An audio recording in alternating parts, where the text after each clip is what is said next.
Hi everyone! Welcome to my video today. I'm Audra Monk and I am the Crafty Yogi. You can find me at thecraftyyogi.blogspot.com or on my website at audramonk.stampinup.net. I'm an independent demonstrator with Stampin' Up, and I also have a really fun Facebook page, the Crafty Yogi Cards and Paper Crafts, so you could find me there if you use Facebook. Okay, today, in our quick little video, we are going to learn how to make the pockets to make this cute little book.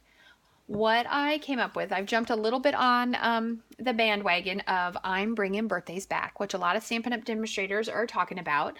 Shannon West at the corporate office, she came up with this idea a little bit. She was feeling a little sad, I think, that we don't really get birthday cards very much.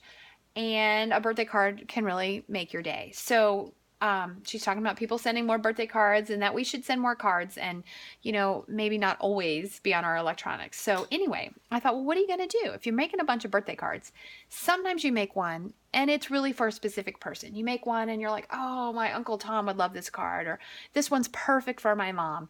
And if you're like me, sometimes you tuck them away somewhere and then when it's time to send them, you can't find them.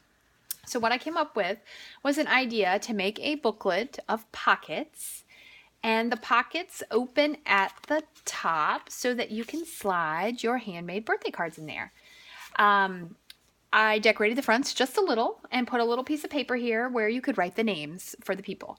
So I'm going to tell you the supplies needed, and then I'm going to show you how to make one of the pockets, and you'll be good to go. Okay, so my birthday wishes book. Will it stand up? Let's see. All right, there we go. Now it looks nice and pretty. Okay, so what you need to buy some 12 by 12 paper. Of course, I'm going to tell you to buy some Stampin' Up! Paper because it's the best paper that there is out there. You need to buy a pack of white.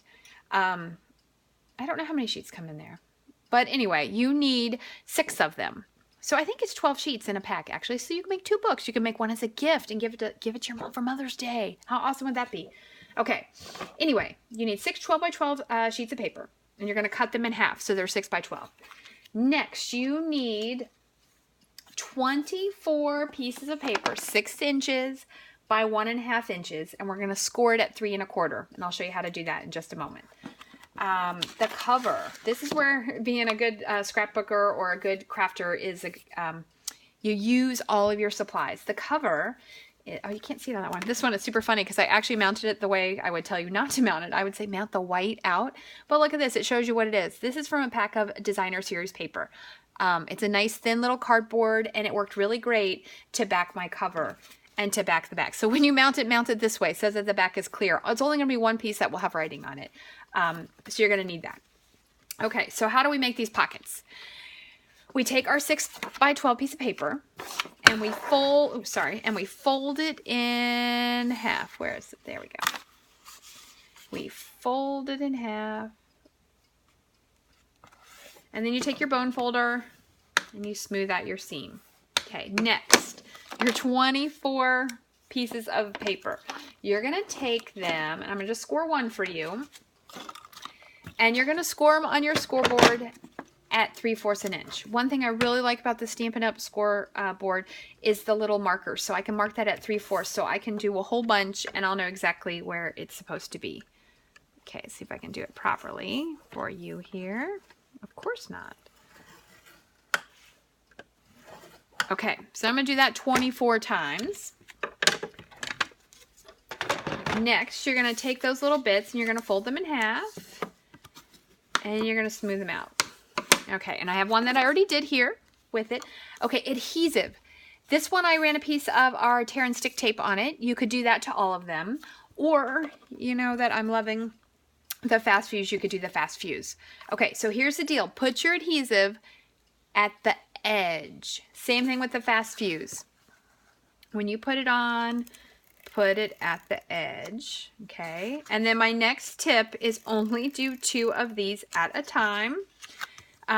My Stampin' Up! Upline Robin, she would always say, ask me how I know. So I'm just telling you, if you have too many pieces that are really sticky like this, they're gonna stick to things you don't want them to. Okay?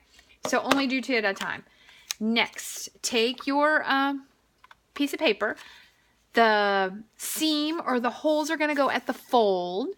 So we're going to put it at the bottom and the side to make our pocket. All right, so let's do the one with the tear and stick tape on it first, so that way I can get the hard part done. Of course, it's not going to unstick because we're doing this on a video. Okay. Next, as best you can, what I do is it's folded. Leave the piece up. Be careful you don't stick that to something. Okay, here's my seam. So I need the bottom.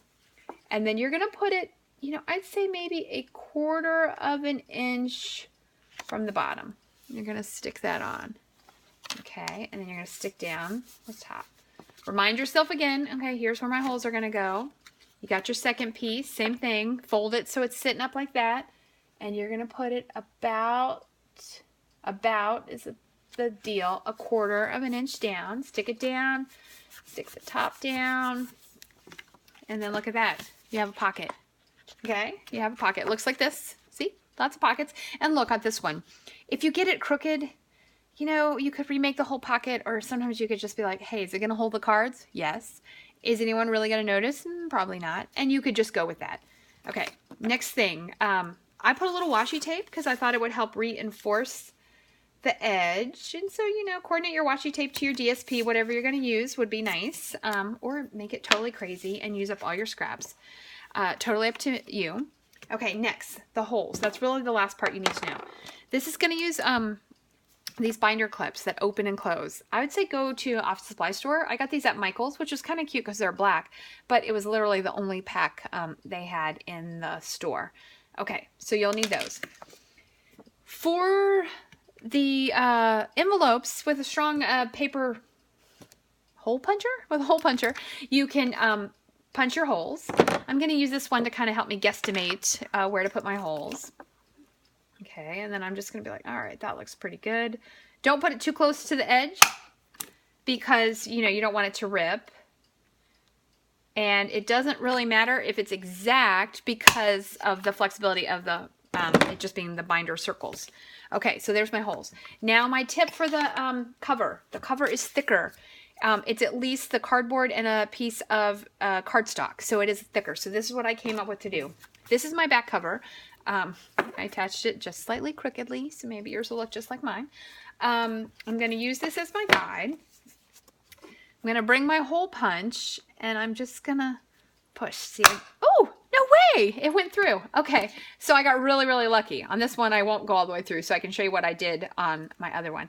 I made the indent there so I know where my hole goes. And then if you take your standard big 3-hole puncher, like for school or whatever, you're going to slide. Where's my hole? There it is. Okay, you're going to slide it in. The key is don't let it come anywhere near this other one. Flip it out to the side, and you're going to slide that in and make a hole. Okay, so then that would be your back cover and your front cover. And your front cover, you're just going to decorate it. I kept it pretty simple. I'm a big fan of layers of paper, so mine has layers of paper. You could do it flowery. You could do anything you like. So you're going to make the cover and the back, and then you're going to attach it up. You can decorate the inside, but really the key element is that you know whose birthday is in what month. So write it down in there and get to work making some cards, or if you've already got some made, sort them all out. Who are they going to go to and put them in your envelopes? And then you're ready to send them on their way.